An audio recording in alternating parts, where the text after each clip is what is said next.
মৎস্য পালন সব প্রকল্প হাতে নেওয়া হয়েছে। এই 201 কমিশনের পাশে যে প্রকল্পগুলো আছে, যেমন এতিমখানা, বৃদ্ধাশ্রম, হাসপাতাল, এগুলো পরিচালনা করতে প্রচুর অর্থের প্রয়োজন হবে। যে আর এই অর্থের যেন কোনো কমতি বা সমস্যা না হয়, সেই জন্য এই ফার্মটি করার উদ্দেশ্য। এই ফার্মের উপার্জনের উৎস থেকেই ওই বৃদ্ধাশ্রম, এতিমখানা ইত্যাদি ইত্যাদির খরচ জোগানো হবে। এটা হলো বীর মুক্তিযোদ্ধা রফিকুল ইসলাম কল্যাণ ট্রাস্টের উদ্যোগ। আমরা ফার্মটি দেখতে পাবো। ফার্মের পাশেই রয়েছে একটি হেলিপ্যাড, যেখানে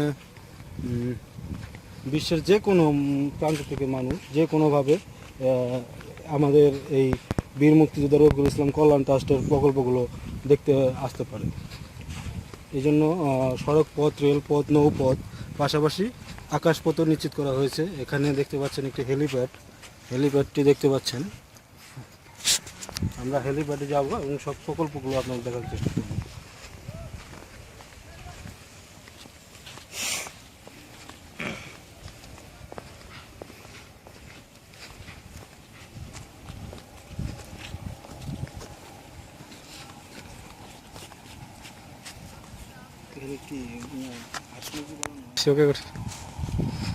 এখানে দেখতে পাচ্ছেন এখানে মৎস্য চাষ প্রকল্প, এখানে মৎস্য চাষ করা হয়।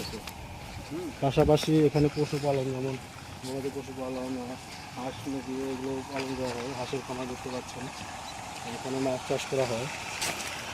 টোটাল এখানে 12 বিঘা জমির উপরে এগুলো করা হচ্ছে, যা পুরাপুরি মানে অদূর ভবিষ্যতে যেন ফান্ডের বা যদি কেউ কোনো প্রকার ডোনেশন নাও করে, তবু যেন এটা সহজভাবে চালিয়ে নেওয়া যায়। তো সেটা মানে এটার অর্থ অভাব যেন না হয়। হ্যাঁ, এখানে গরুর খামার রয়েছে একটি, এখানে গরুর খামার রয়েছে দেখতে পাচ্ছেন, ওখানে গরু রাখা হয়।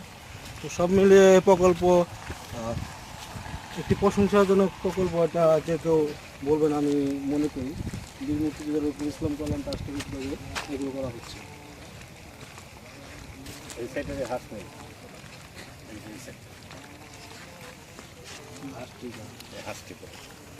দেখতে পাচ্ছেন এখানে অনেক হাঁস আছে, আরও হাঁস আছে যেগুলো ভিতরে এই পুকুরের সাইডে। তো এগুলো ইয়ার জন্য করা হচ্ছে।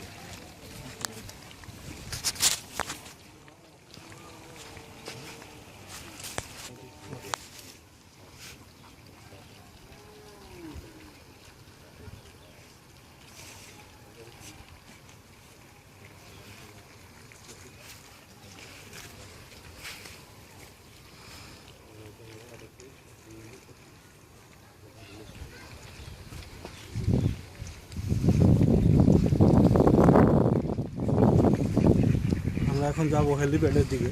এখানে যে হেলিপ্যাডটি নির্মাণ করা হয়েছে, যোগাযোগ ব্যবস্থা সুন্দর নিশ্চিত করতে, সুন্দর যোগাযোগ নিশ্চিত করতে, ওই হেলিপ্যাডটিতে আমরা এখন যাচ্ছি। দেখাবো হেলিপ্যাডটি।